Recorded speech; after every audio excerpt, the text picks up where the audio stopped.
కొన్ని కొన్ని పనులు మనకి చూడడానికి చాలా సింపుల్ గా ఉంటాయి కానీ అది చేసే వరకు తెలీదు మనకి దానిలో ఉన్న కష్టం ఏంటో. ఆంజనేయ స్వామికి ఇష్టమైన తమలపాకు మాల చేసి గుడికి తీసుకెళ్లి ఇవ్వాలని అనుకున్నాను. అయితే నాకు తమలపాకు మాల ఎలా చేయాలో తెలియదు. కొన్ని వీడియోలు చూసి చేద్దామనేసి వీడియోలు చూస్తే అరే ఇంత సింపుల్ అనిపించింది, కానీ చేస్తుంటేనే తెలిసింది దానిలో ఉన్న కష్టం ఏంటో. ఒకవైపు నుంచి కుడుతుంటే ఇంకొక వైపు చినిగిపోతున్నాయి. పూలు అయితే అస్సలు చెప్పనవసరం లేదు, పూలు కుట్టడానికి ఎంత టైం పట్టిందో నాకు. నేను ఇక్కడ మాల కోసం 21 తమలపాకులు తీసుకున్నాను.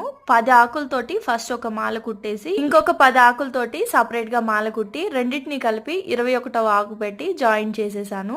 తర్వాత మొత్తం పైనుంచి 2 కలర్స్ ఫ్లవర్స్ తీసుకొని కుట్టాను.